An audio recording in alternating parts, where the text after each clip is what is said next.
Hoy, brothers. No me afeité, sé que parezco vagabundo. Pero hoy, junto con mis brothers de Kick, vamos a ver 15 casos inquietantes de Alex PH. Hace tiempo que no veíamos un video de él y este video dura casi 50 minutos, el original. Así que pásense a checar el canal en la descripción. También nos vemos junto con los brothers en Kick, que esto lo grabamos en stream. No vengan, báñate, magma, embaraza. En este video vemos a un hombre con What the fuck. mal aspecto en una cama de hospital. Empezamos suavecito, ¿qué onda? La primera vez que vi el video pensé que se trataba de alguna enfermedad o algo así, pero la historia va más allá. En el video vemos a alguien sirviendo una taza de té, y esto es porque hay un secreto que conecta a ambas piezas. Verán, el hombre que vemos en la cama se llama Alexander Litvinenko, un exagente ruso. Ah, iba a decir justo de dónde es el apellido. Alexander era un oficial de alto rango en el Servicio Federal de Seguridad de Rusia, pero hizo algo que cambió su vida. Al ser un agente de la FSB sabía cosas y un día comenzó a revelarlas. Lo silenciaron. Denunció supuestas operaciones secretas del FSB, como crímenes y otras cosas que no debían saberse. Y aquí fue donde todo cambió para él. Ahora, luego de revelar lo que sabía, Alexander comenzó a ser perseguido. Sentía que en todo momento alguien estaba a punto de hacerle algo. Sabía que su vida corría peligro. Debido a esto huyó y en el año 2000 llegó a refugiarse al Reino Unido. Durante los siguientes 6 años siguió... Hay que también, ¿por qué se puso a revelar? No sé si era algo de corrupción o algo malo que se tenía que saber públicamente, pero qué inseguro, bro. Publicando información. Todo apuntaba a personas poderosas del gobierno ruso. Pero luego pasó algo inesperado. El 1 de noviembre del 2006 Alexander se enfermó. Ahora, lo extraño no fue la enfermedad, sino la velocidad. Alexander se puso grave en unas cuantas horas. Fue hospitalizado, pero los doctores no sabían qué le estaba pasando. Durante horas le hicieron análisis, pruebas y todo lo que pudieron, pero no encontraban nada. Alexander siguió un par de horas más así, y en una de las últimas pruebas que le hicieron descubrieron algo. Alexander fue envenenado con polonio 210. A la madre. Verán, el polonio 210 es un material altamente radioactivo. Ahora, el cianuro... No, bro, lo envenenaron. Es uno de los venenos más tóxicos del mundo, ¿cierto? Bien, pues el polonio 210 es 250 veces más tóxico que el cianuro. ¿Sabían que pueden encontrar cianuro? Creo que sí era cianuro en las semillas de las manzanas. Creo que era un veneno, pero tendrías que comerte muchísimas semillas de manzanas como para que sea letal para un ser humano. Pero sí, alguien con suficiente conocimiento químico tal vez podría hacer una dosis de veneno simplemente con semillas de manzana, comprando manzana a lo largo de su vida. Qué locura, bro, qué locura. Por lo mismo, no es algo que se pueda conseguir en una farmacia o un lugar sencillo. No mames. En otras palabras, la única forma de obtenerlo es en una instalación nuclear. Y creo que eso es lo que cambia todo este caso. Es decir, todo apunta a que fue un crimen bien planeado y no fue por una persona común. Claro. Para muchos el caso apunta a que alguien con un gran poder quiso terminar con Alexander. Pero ¿cómo fue que lo lograron? Bueno, supuestamente el día en que Alexander se puso mal se reunió con 2 exagentes rusos llamados Lugovoy y Koptun. No sé si lo dije bien. Pero bueno, esto fue en el Hotel Millennium de Londres. Durante la reunión bebieron té. Así que supuestamente estos 2 agentes pusieron algo en la taza de Alexander sin que se diera cuenta. Claro. Y momentos después de la reunión comenzó a ponerse mal. Claro que no los han podido culpar, aunque la investigación del Reino Unido mencionó que este ataque fue aprobado por el presidente Putin. ¡Oh, la madre! Pero jamás se hizo algo al respecto. Así que lo que vemos en este video nos deja pensando. Antes de continuar, debo darle las gracias a Banco Plata. Y ya que los menciono, aprovecho para decirles que acaban de lanzar su nueva tarjeta de débito. Pero con algunas... Justo yo necesito cambiarme la tarjeta, gente. En este video vemos a 2 boxeadores en una pelea. ¡Uy, no! Más adelante uno golpea al otro y lo noquea. A ver, gente, ¿qué creemos? ¿Daño cerebral? ¡Oh, la madre, qué horrible! ¿Hizo trampa y metió algo duro en su guante? ¿O hizo un movimiento inválido y le pegó mal? ¿Cuál creemos de las 3? Pero lo que pasa después para mí es uno de los momentos, o quizás el momento más oscuro del box. Tanto así que luego de esta pelea el boxeo cambió para siempre. Verán, en 1982 2 peleadores competían por el campeonato mundial de peso ligero. Eran Ray Mancini y Kim Duk-Koo. Ambos con récords impresionantes. Kim contaba con 17 victorias, 1 derrota y un empate. Mientras que Ray tenía 24 victorias y solo 1 derrota. Así que esta pelea definiría quién era el mejor. Solo que pasó algo que nadie vio venir. Ahora, Kim estaba dispuesto a convertirse en el campeón absoluto. Se lo había tomado en serio y quería terminar con los debates de quién era el mejor. Así que el 12 de noviembre, un día antes del combate, Kim dijo que o moría su oponente o lo hacía él. No. Esa noche también escribió algo en su lámpara, una frase que decía matar o morir. Algo muy peculiar para un boxeador, boludo. Pero al día siguiente ocurrió algo. En esta fecha el combate fue brutal. Los dos boxeadores comenzaron parejos. Los rounds pasaban y Rey incluso llegó a pensar en rendirse. Pero conforme todo avanzó, Rey empezó a dominar la pelea. Ahora en los últimos rounds logró conectar más golpes que Kim, hasta que en el 14 Rey noqueó a Kim a los 19 segundos de haber iniciado. Kim cayó al suelo, intentó levantarse pero colapsó frente a todos. Segundos después el combate terminó, solo que Kim entró en coma. Los médicos lo intentaron salvar. Por 5 días lo mantuvieron estable, pero desgraciadamente falleció. Y creo que esto es lo más perturbador del caso, porque si volvemos al día anterior, a aquella frase que Kim escribió en la lámpara, todo terminó tal y como él lo dijo, solo que fue del lado equivocado. Como dije, el suceso cambió para siempre al box. De hecho, luego de esto, los rounds de campeonato se redujeron de 15 a 12. Todo esto para proteger a los boxeadores. En 2009, un hombre ruso de 28 años llamado Artyom Sidorkin comenzó a sentir un fuerte dolor en el pecho. Al principio intentó... Ay, no, boludo. Qué miedo los dolores en el pecho. Esto la otra vez me pasó en stream de que me empezó a dar un pinchazo en el corazón. Y yo les pregunté, ¿les ha pasado a ustedes que también? ¿Por qué pasa eso, bro? ¿Por qué estás de la nada? Me voy a morir. Ah, ya pasó. Oh, y un pastel. ¿Por qué pasa eso, boludo? Pronto se volvió peor, hasta que llegó un punto en el que no podía mantenerse de pie. Sí, pero ¿por qué? Unas horas después, Artyom comenzó a toser sangre. A la madre. Aquí fue cuando se dio cuenta que era mucho peor de lo que pensaba, así que salió corriendo a urgencias. No, qué miedo. Ahora, cuando llegó estaba pálido, encorvado y su expresión en el rostro era terrible. Se veía tan mal que los médicos pensaron que eran sus últimos momentos, pero aún así intentaron ayudarlo. Ahora, poco después lo llevaron a observación y le hicieron varias preguntas. El diagnóstico final fue que sus pulmones estaban colapsando debido a un tumor. Aquí lo llevaron a hacerse una radiografía. Minutos después el radiólogo confirmó que había algo creciendo adentro de sus pulmones. Así que podemos imaginarnos su reacción. Seguramente fue una noticia devastadora. Pero aquí hay otro detalle. Ahora, para no hacer más grave el procedimiento, los médicos dedicaron a extraer solo una pequeña muestra para saber si esta masa era cancerosa o no. Sidorkin estaba aterrado, pero no tuvo otra opción. Y luego descubrieron... O sea, era sólido, no era líquido. Algo aún más extraño. Ahora, cuando leí este caso por primera vez, pensé que iban a encontrar un tumor o algo. Ok, entonces no es un tumor. No me vayas a decir que es uno de estos casos donde un bebé en el útero absorbe a su gemelo y luego sacan una mierda así con dientes y pelo y ojos y... Algo similar. Pero jamás imaginé que lo que encontrarían sería mucho más bizarro. Verán, días después Sidorkin entró al quirófano. El cirujano extrajo la muestra, solo que al observarlo notó que era mucho más raro de lo que imaginaban. El objeto tenía algo oculto. No estoy leyendo. Había algo en el interior de esta masa. ¿Spoiler? El cirujano lo abrió y luego se llevó una sorpresa. Lo que estaba creciendo en la pared del pulmón era un pequeño árbol. Medía apenas 5. ¿Qué carajo? O sea, se pasó una semilla y por la humedad de los pulmones...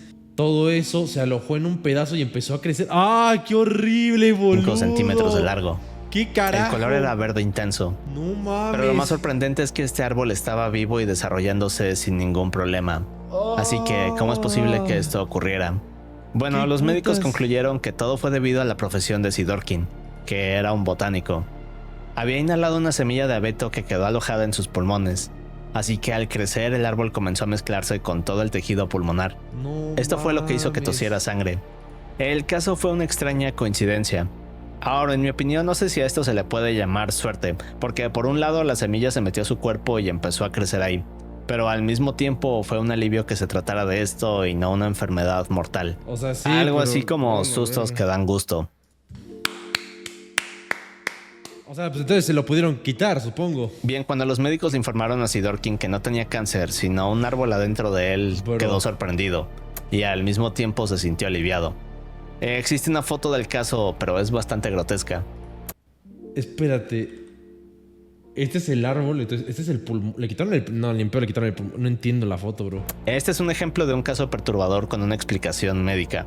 Pero el siguiente es un caso de una persona oscura. ¿Cómo quedó una persona oscura? ¿Hola? Pauline Dakin era una chica que siempre había pensado que había algo raro con su familia. Solo que a diferencia de muchos casos descubrió que no estaba equivocada, pero lo que encontró fue más extraño de lo que imaginaba. Ahora, en 1970, cuando Pauline tenía 5 años, sus padres se separaron. Esta no fue una sorpresa. Su padre Warren era un alcohólico y además era violento. Pero después de la separación, Pauline notó algo extraño en su madre Ruth. Vivía con una ansiedad constante que no podía explicar. Con el tiempo esta ansiedad se convirtió en paranoia. Cada vez era más difícil de ignorar, pero luego llegaron otros cambios. Verán, cuando Pauline tenía 9 años, su madre le dijo que irían de vacaciones a Winnipeg, a más de 1600 kilómetros de distancia. Luego preparó la camioneta y condujeron sin parar. Solo que al llegar, Ruth les dijo a Pauline y su hermano que jamás volverían a Vancouver. Cuando escucharon esto, preguntaron por su padre, pero Ruth solo les dijo que así tenía que ser, y que cuando fueran adultos les explicaría todo. Ahora, Pauline y su hermano no entendían nada. Estaban tristes, pero hicieron caso y empezaron una nueva vida. 4 años después, Pauline estaba adaptada a Winnipeg.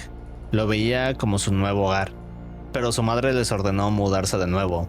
Esta vez se fueron a New Brunswick, al extremo oeste de Canadá. Pero además, Ruth les hizo jurar que no le dirían a nadie.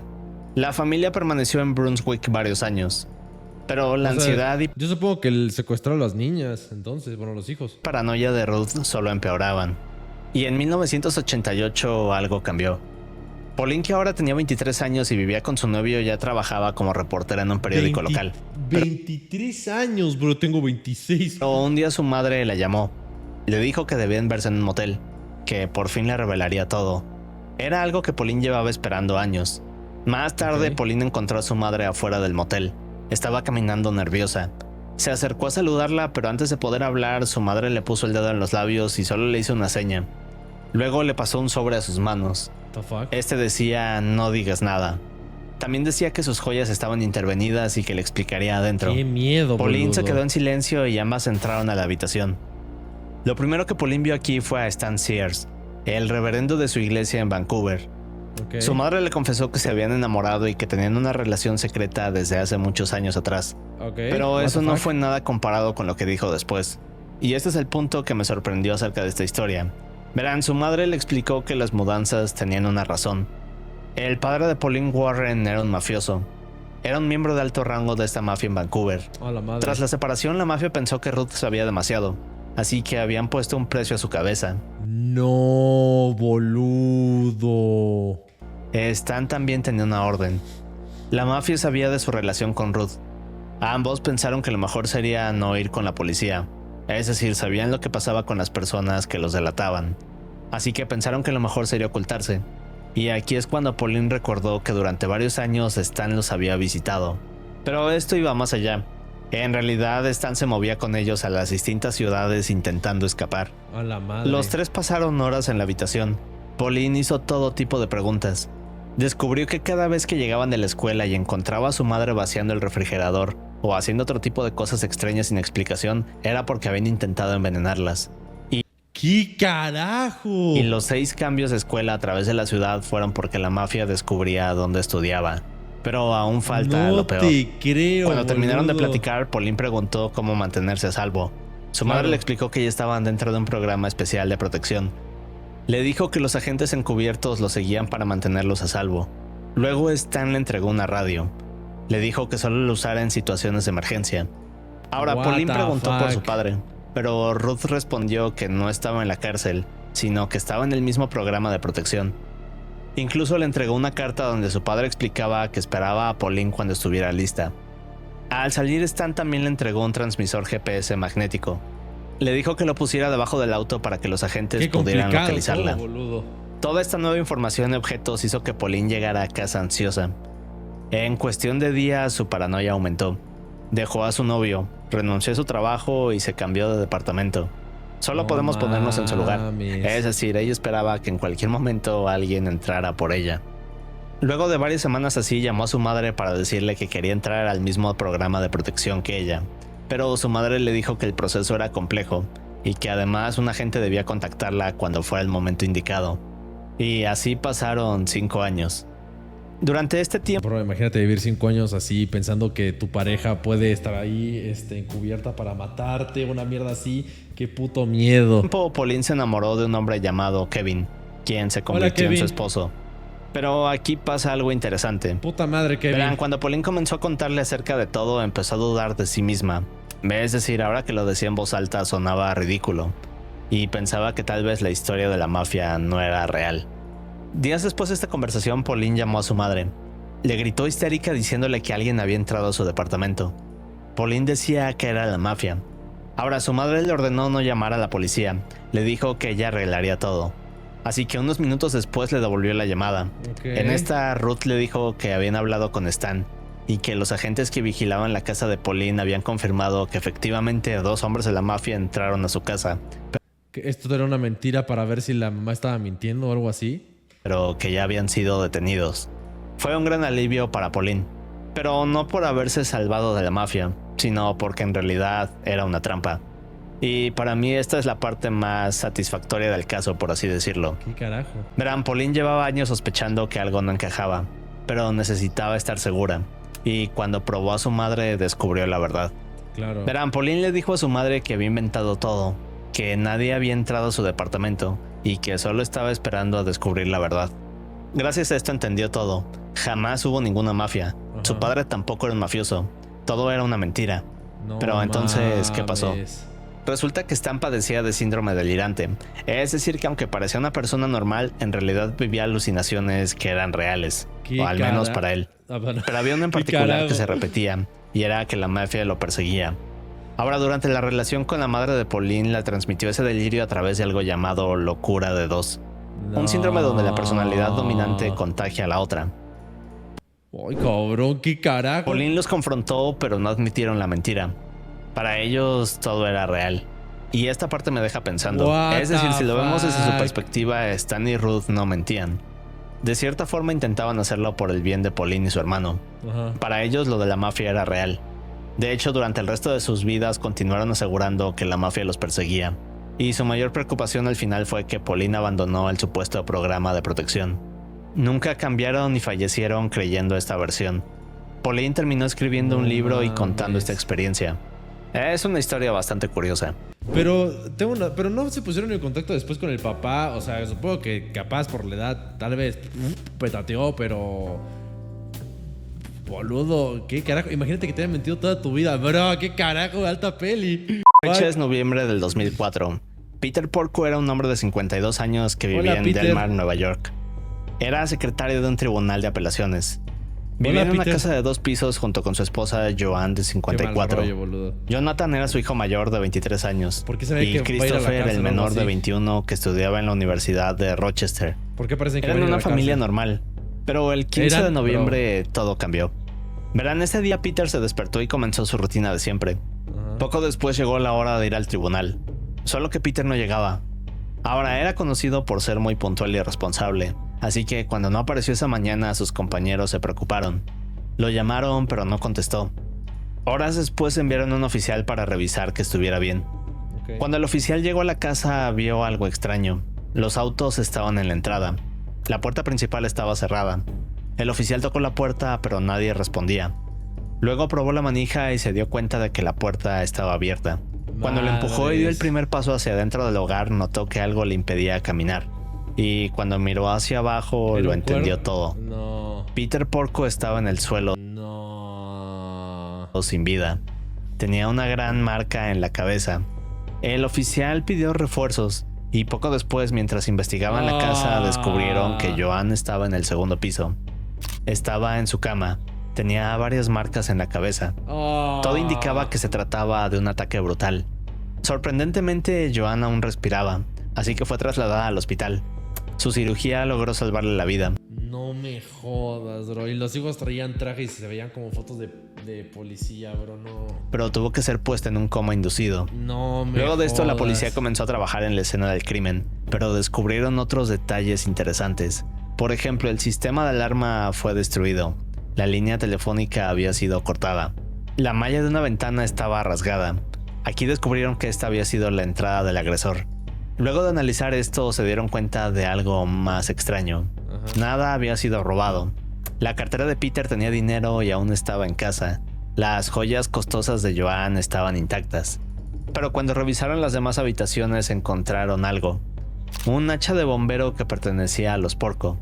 Estaba oculta en un closet. What the fuck? Estaba claro que este había sido el objeto del ataque. Poco después de esto, los hijos de Joan y Peter se enteraron del ataque gracias a las noticias. Ah, ok. Cree que vivían con ellos, ok. ¿Por qué tienen un hacha? No sé. From Police Dispatcher Saginaw. Hi, my name is Chris Borgo. I was just called by the Times-Union saying that my parents were found dead this afternoon. I was wondering if you had any information. Hey, Chris, whereabouts are you? I'm at school in Rochester, New York. Okay, and are you in a dorm there? Yes, I am. Okay. You're going to go right to Albany Med? I don't know. I don't even know where my mom is, but... Yeah, she is at Albany Med. Okay. Do you know her condition? No, because I haven't talked to her. Let me give you my pager number. Okay. Ahora, al enterarse, Qué Chris llamó a la miedo, policía bro, para qué saber qué había terrible. ocurrido con sus padres. Qué terrible, bro. Se escucha muy tranquilo. Yo creo que este es el bloqueo emocional de cuando pasa algo muy grave, como que lo procesas y te bloquea tu sistema a ti mismo como para no enloquecer. Qué horror, bro. Re seco el tipo. Yo creo que es eso, bro. Porque sí se escucha calmado, pero yo pensaría que es eso. Talle, y debemos ir atrás. Verán, en realidad a Chris le estaba yendo Uy, bro, no. La ropa y la foto con el... Bro. fatal en la universidad. Durante meses había estado reprobando prácticamente todo. Bro. Pero lo peor es que durante este tiempo había sacado préstamos enormes a nombre de su padre, Bro. falsificando su firma y otros documentos. Bro. Your parents were upset. Without a doubt, they were very upset. Your father says things were spinning out of control for you. Mm-hmm. And if you ever used... Tus padres decían que las cosas estaban yendo a las manos y si alguna vez hubieras falsificado su nombre en otro documento de crédito, forged his name to another credit document, he was going to turn you in. te habría denunciado a la policía por falsificación. Así que cuando Peter se enteró de esto, él y Joan le escribieron un correo a su hijo. Peter estaba furioso, pero aún así le escribió a Chris que lo ayudarían porque lo amaban. El problema fue la respuesta de Chris, porque luego de leer el correo salió del campus y condujo a su casa a mitad de la noche.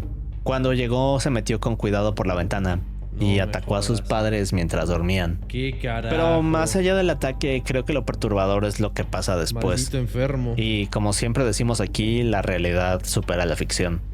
Verán, Peter recibió 16 golpes en la cabeza hasta que quedó inconsciente. Pero horas después, a la mañana del día siguiente, se levantó e hizo su rutina matutina. ¿Qué? El análisis forense reveló que Peter se levantó para ir al baño. Luego se bajó a escribir un cheque para Chris. Y hasta intentó preparar su almuerzo. Todo esto en una especie de No me jodas. piloto automático. Cuando terminó se preparó para irse a trabajar. Y justo cuando estaba en la entrada de su casa cayó y falleció. Debido al daño en su cerebro fue incapaz de procesar lo que había ocurrido. No me Tampoco se dio jodas. cuenta de su estado grave. Para él todo se trataba de su carajo? rutina matutina. Qué miedo, Y este bro. detalle es lo más difícil de procesar. Qué terrible. Es decir, Peter estaba escribiendo un Desvanecerte cheque en para Chris piloto esa mañana. automático. Ayudarlo era una de sus mayores No, preocupaciones. pero- Incluso cuando horas antes su propio hijo intentaba acabar con él. No. Pero no termina aquí. Verán, Joan pudo sobrevivir. Cuando salió del coma dijo no recordar el ataque, aunque en un momento del hospital había señalado a Chris como el agresor. Poco después juntó $250,000 para pagar la fianza de su hijo. Lo dejó vivir con ella durante todo el juicio. Qué carajo, qué miedo. E incluso entraron juntos al juzgado tomados de la mano en Bro, qué putas. cada audiencia. Chris fue declarado culpable y sentenciado a 50 años de prisión sin posibilidad de libertad condicional. Se dice que Joan todavía le habla por teléfono y lo visita regularmente en prisión. Es un caso verdaderamente extraño. Qué terrible, bro, qué trágico. Es que esto ya lo he mencionado varias veces. Bueno, no voy a mencionarlo otra vez, qué flojera. Pero una madre ama demasiado a un hijo, bro, y puede quererlo bajo muchas circunstancias, incluso porque tiene fe en que puede salvarlo. Pues es su hijo, lo crió toda su vida, pero el amor es la peor maldición. No, tampoco es eso, boludo. La peor maldición es estar estúpido. La peor maldición que existe es ser estúpido. Porque qué estúpido. ¿Por qué habría eso? Bro, qué pelotudez, qué rabia. En 1984, Carl Suchek estaba a punto de dar un gran paso. Verán, Ok. Carl era un gran acróbata que buscaba ser uno de los más grandes. Así que tuvo una idea. Fabricar un objeto en el cual pudiera meterse para caer desde una gran altura. Meses después construyó este gran barril rojo. y poco después hizo su primera prueba en las cataratas del Niágara. El barril rojo cayó a gran altura y Carl salió ileso. A pesar de que fue multado, Carl logró ganar más fama y dinero. Y esto nos lleva a 1985. El 19 de enero, Carl convenció a una compañía de financiar un truco. Esta vez el barril sería arrojado desde el techo a unos 55 metros de altura, sobre un tanque de agua a unos 4 metros de diámetro. El truco era tan Se va a desconectar del server, bro. peligroso que incluso Evel Knievel, otro acróbata que hacía el mismo tipo de hazañas, le advirtió a Carl que no lo hiciera. Pero tú, o sea, yo me quedo pensando, uno trabaja de acrobacias, ok, pero eso ya lo vimos. Sí, gente, al inicio del video decía, esto fue un video resubido. Pero aún así, Carl no escuchó y siguió adelante.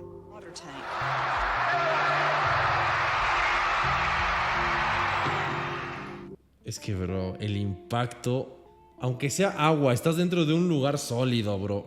Incluso el agua tiene tensión superficial, boludo. O sea, no me hace sentido. Apenas ¿Por qué unos harías segundos esto? después de que el barril llega hasta lo más alto, hubo un error de cálculo. Ahora, cuando el barril subió, comenzó a dar vueltas sobre los cables donde estaba enganchado.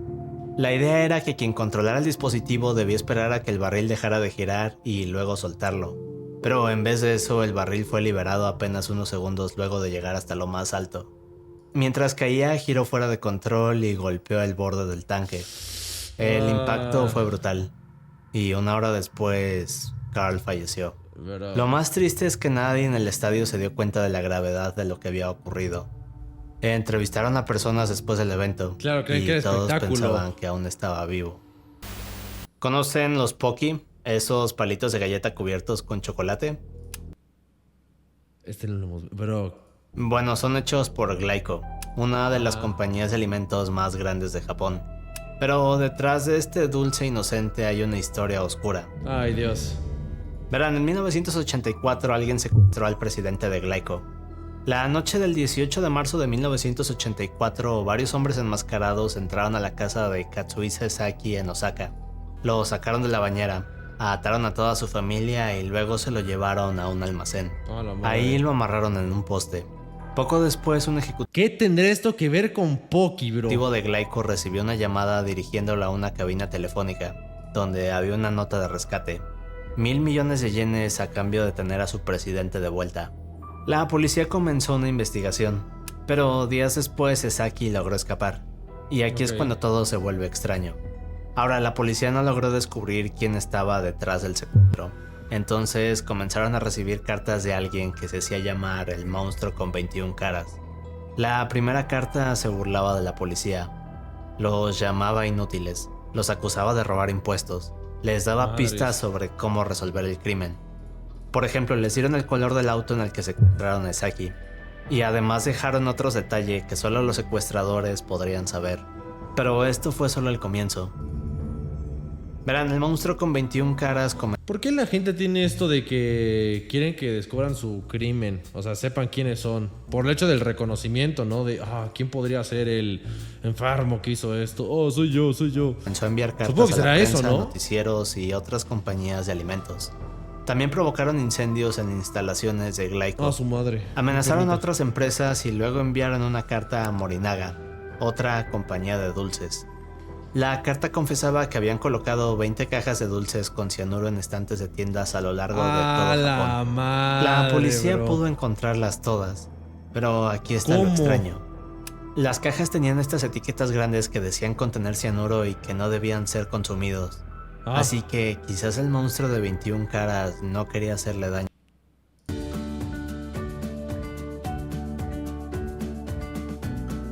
a nadie. No quiere hacerle daño a nadie, simplemente comunicar que, miren, tengo poder, no se metan conmigo. Pero aún así había pánico en Japón. Ahora, la única pista al día de hoy son grabaciones de un hombre en Osaka colocando dulces con cianuro en los estantes. Pero este hombre jamás ha sido identificado. Además de que solo podría ser uno de varios culpables. La campaña de acoso continuó hasta 1985. Había cartas extrañas y amenazantes a departamentos de policía, compañías de alimentos y medios de comunicación. No mames. Pero luego ocurrió algo peor. El jefe de policía Shoshi Yamamoto fue relevado de su posición debido a que no pudo resolver el caso. No. Y horas después se quitó la vida. No. Dicen que fue por la vergüenza de no haber podido capturar al grupo. 5 días después, ¡Qué el monstruo con terrible! 21 caras regresó y envió su última carta. En ella se burlaba de la muerte de Shoji. No. También decían que habían enfermo terminado de acusar a mierda. compañías de alimentos. Y finalmente se despidieron diciendo que dejarían de jugar con la policía. Desde entonces nadie sabe quién era el monstruo con 21 ¡Qué caras. miedo, boludo! En los años 60, Estados Unidos y la Unión Soviética competían por dominar el espacio. Querían ser el primer país en enviar un hombre fuera de la Tierra y ser los primeros en llegar a la Luna. Ahora, en 1961, la Unión Soviética logró ser el primer país en enviar a un hombre al espacio. ¡Qué boludez Un lo hombre llamado de la Yuri. competencia Debido a esto, del Estados espacio, Unidos bro? decidió presionar y esforzarse más. Con esto nació el programa Apolo. Fue uno de los proyectos más costosos de la historia. Ahora, el programa Apolo fue una serie de misiones que se hicieron en los siguientes años. En Todo él por participaron competir más al de pedo, 400,000 bro. Este personas no. y docenas de astronautas. La gran mayoría de estas misiones resultaron bien, pero pocos conocen lo que ocurrió en la primera misión. Oh. Ahora, Apolo 1 se lanzaría en febrero de 1967.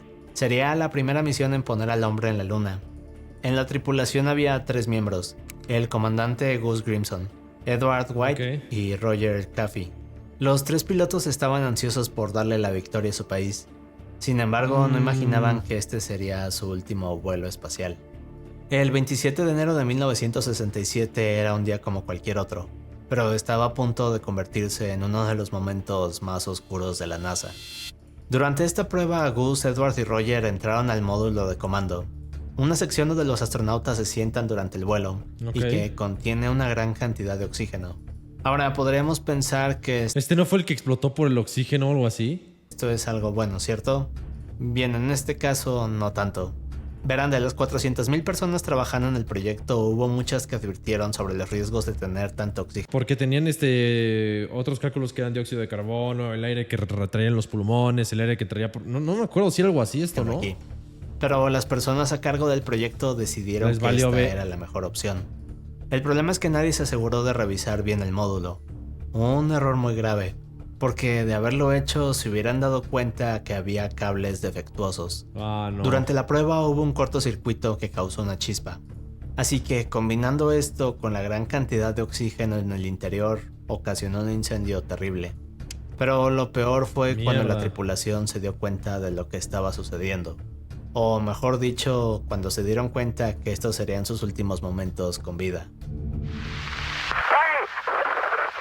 Pero, ¿sabes a qué me recuerda esto? Hubo un caso, no me acuerdo en dónde fue, que hubo un caso de un incendio en una tienda, en un coop, no me acuerdo en dónde era, pero hubo un incendio en una tienda y se quedaron encerradas, creo que 4 chicas, una cosa así, y había una fotografía de ellas antes de que se consuma el incendio.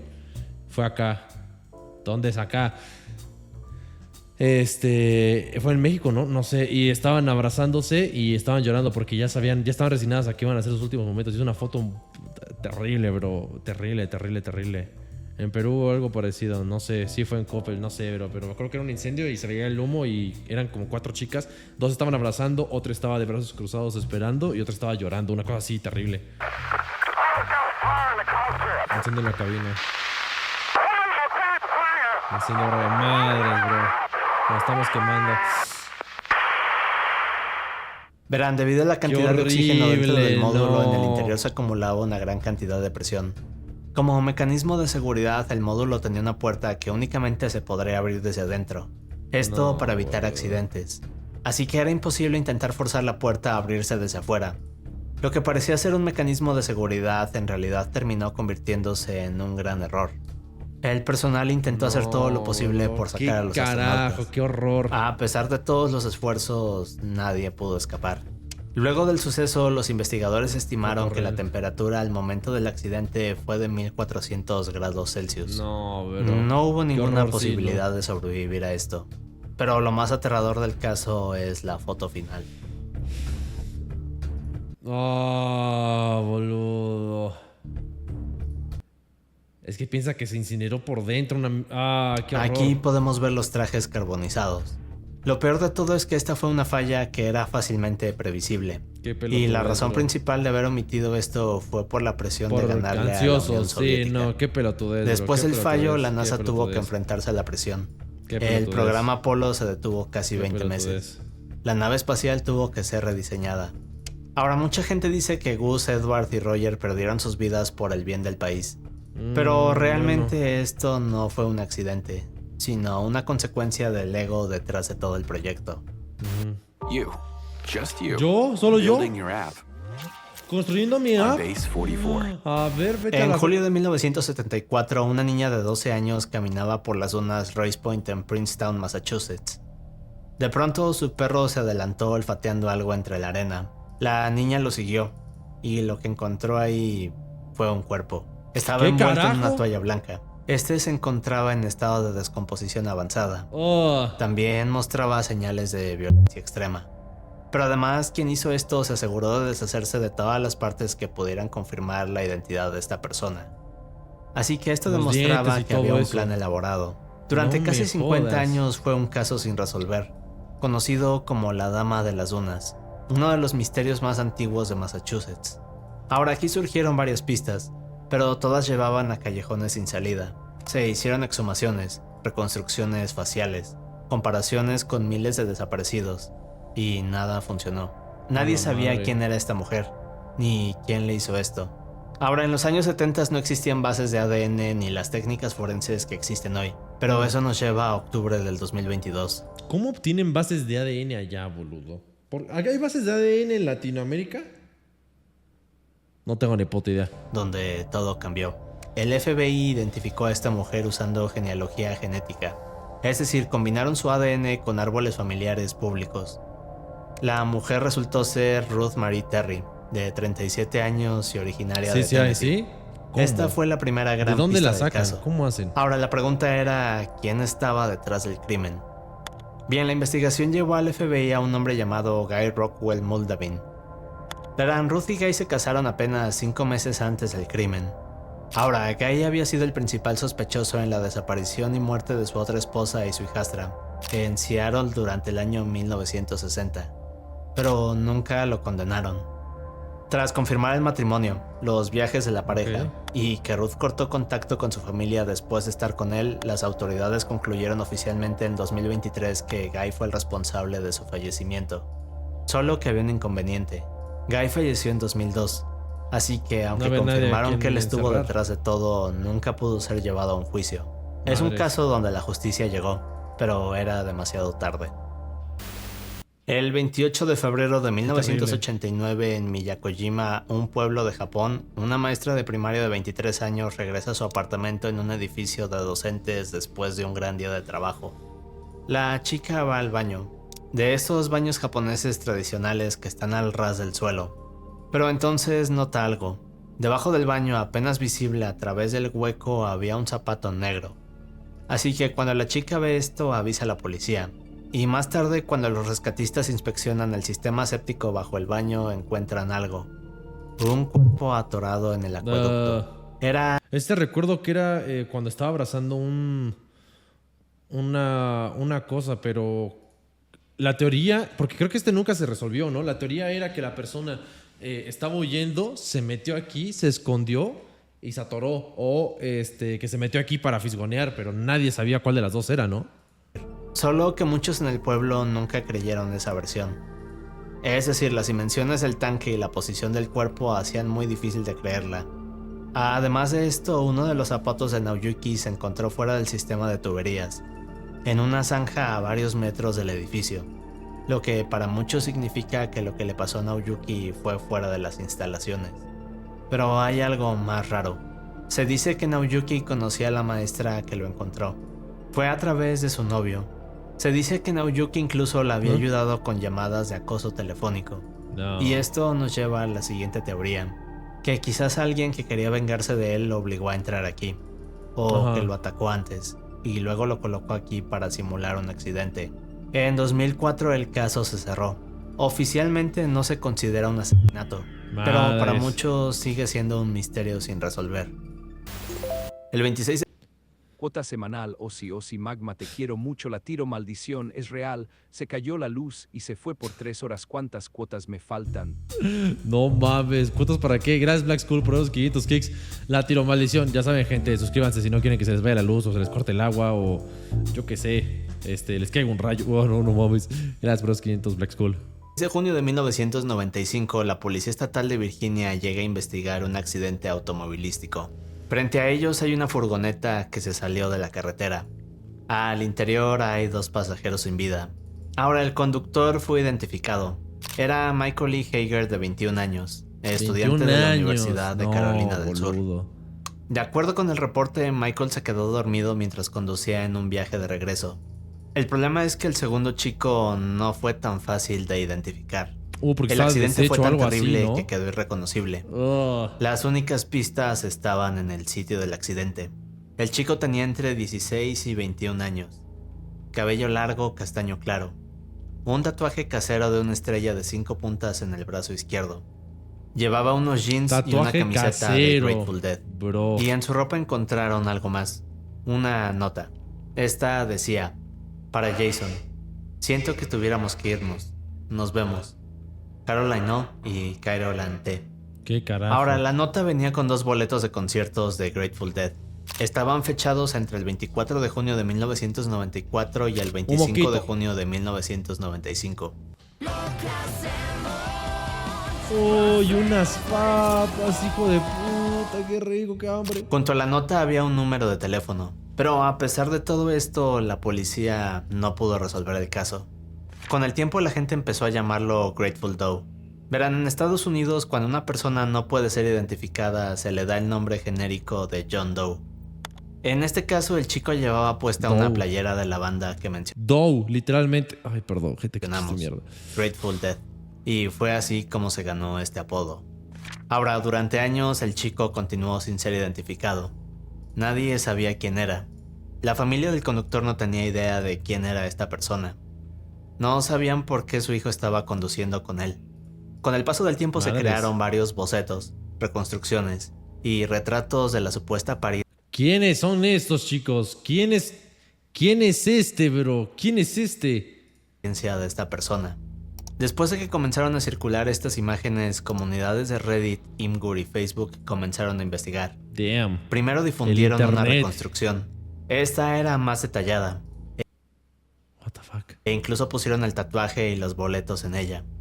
Ahora, gracias a la circulación masiva de esta imagen, una persona que conocía a alguien llamado Jason Callahan reconoció el parecido, así que contactó a estas comunidades. Esta persona dio más fotos de Jason, y todas coincidieron con la reconstrucción. Poco después, la familia de Jason terminó viendo las publicaciones, así que decidieron hacer una prueba de ADN. En diciembre del 2015, casi 20 años después de todo, se confirmó que aquel pasajero misterioso era Jason Patrick Callahan, de 19 años. El poder del internet. Un chico de Myrtle Beach, en Carolina del Sur. Pero aquí viene la parte más triste de esta historia. El poder Ahora, del la internet, familia bro. de Jason ni siquiera consideraban la posibilidad de que su hijo hubiera fallecido. Su madre pensaba que Jason estaba viajando en la carretera, siguiendo el paso de su banda favorita, Grateful Dead. ¿Durante cuánto tiempo habré hecho esto, bro? 19 años, sí, no, muy chico. Pero, bro, de verdad, no he visto a mi hijo en tanto tiempo, pero ha de estar viajando. No mames. Por eso jamás lo reportaron como desaparecido. Tantos medios de comunicación, la última vez que pero Jason y su madre se vieron fue en 1995, un par de meses antes del incidente. Madres. Es un caso sorprendente y al mismo tiempo triste. Fan Majin nació en 1976 en Hong Kong. Fue abandonada cuando era niña, pero su historia se convirtió en una de las más oscuras del país. Fan creció en un orfanato, pero le expulsaron al cumplir los 15, que era la edad límite. Sin hogar, terminó viviendo en la calle y poco a poco cayó en adicciones. Pasó por varios trabajos hasta acabar como anfitriona de un club. Aquí conoció a Chan Man-hyuk, miembro de la triada Washing. No me digas que este es del... No, bro, no. Libre por colaborar como testigo. El caso quedó marcado como uno de los más perturbadores de Hong Kong y es conocido como el asesinato de Hello Kitty. No, bro, qué terrible, bro, qué terrible. Que básicamente a la chica que fue víctima la guardaron en un peluche Hello Kitty. ¿Qué carajo, bro? Este video de junio del 2013 es de una cámara de seguridad. Eso también lo vimos en el otro video. ¿Qué carajo, y muestra a una niña y un hombre caminando en un Walmart. Todo se ve normal, pero la historia de fondo es perturbadora. La niña del video es Cherish Lily Periwinkle, de 8 años. El hombre con ella es Donald James Smith. Todo comenzó un par de horas atrás. Verán, la madre de Cherish, llamada Rain, estaba con sus 3 hijos en una tienda de descuento. Ahora, Rain no tenía mucho dinero y siempre luchaba por mantener a sus hijos. Okay. Ese día estaba buscando algo de ropa para ellos. Aquí es cuando aparece Donald. Se acerca a Rain y comienza una conversación. Un par de minutos después se llevan bien y Donald le dijo que tenía una tarjeta de regalo de Walmart de $150. Así que se ofreció para llevar a Rain y sus hijos a comprar ropa a Walmart. Rain aceptó este gesto amable, o lo que parecía hacerlo. Verán, en realidad Donald había salido de la cárcel 3 semanas antes. Imagínate hacer algo así, 13, brother, ni un mes, pelotudo.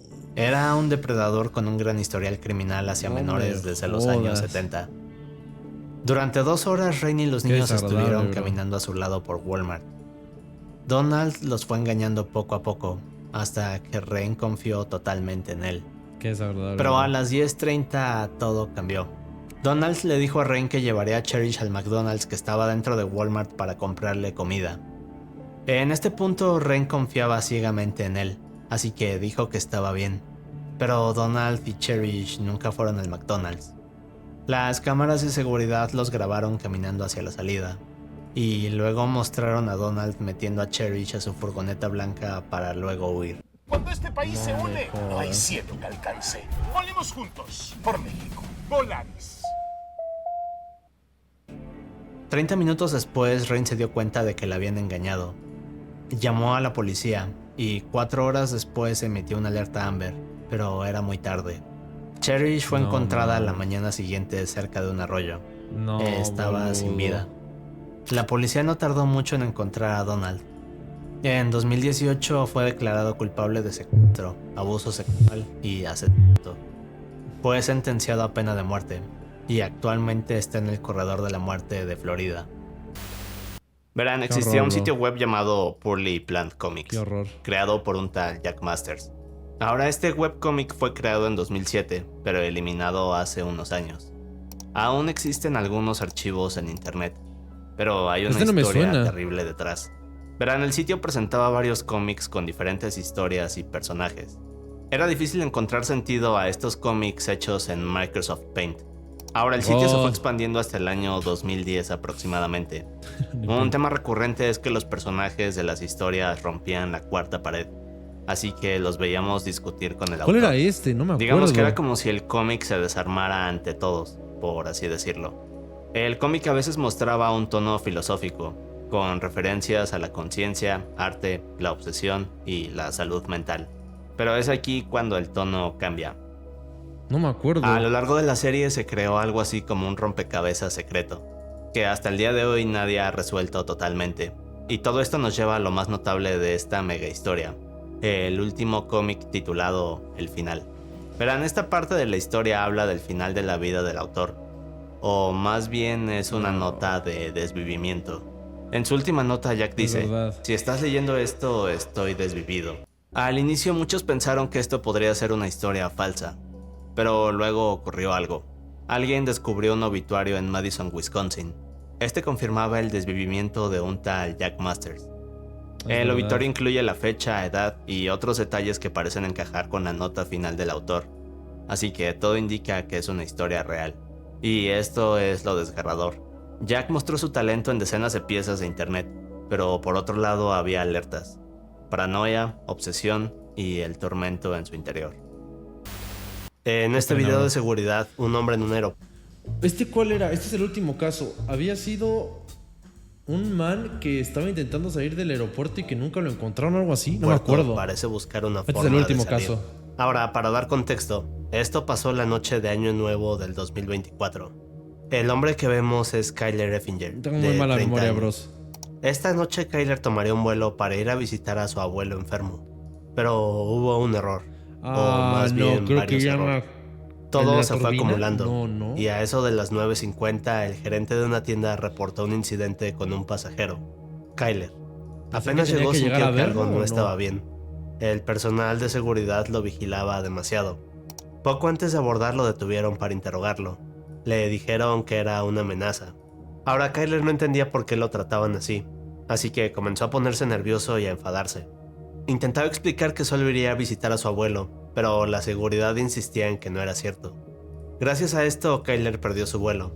Esto lo alteró aún más. Sí, así ya que era llamó que a había su perdido padre. el vuelo. Y cuando su padre lo escuchó al teléfono, supo que algo iba muy mal. Verán, Kyler Tenía antecedentes médicos o algo así, ¿no? tenía trastorno bipolar. Llevaba una década lidiando con esto. La familia sabía reconocer las crisis de Kyler. Se ponía irritable, nervioso y acelerado. Así que cuando su padre lo escuchó al teléfono, supo que Kyler estaba entrando en una de estas crisis. Pero luego vino lo más inquietante.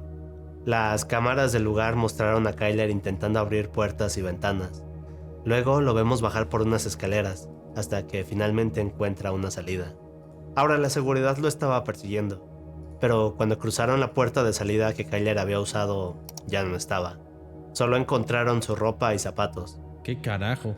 Poco después, a eso de las 10:10, un piloto avisó que había visto a alguien cerca de una plataforma.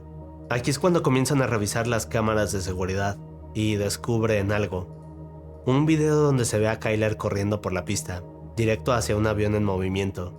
Esto es lo último que alguien vio de él. No. Poco después revisaron el avión, pero era tarde. Kyler se había metido al motor del avión y jamás tuvo oportunidad de sobrevivir. Nadie alcanzó a detenerlo antes de que fuera tarde, así que muchos se preguntan si esto fue una falla de seguridad o una crisis que nadie supo manejar.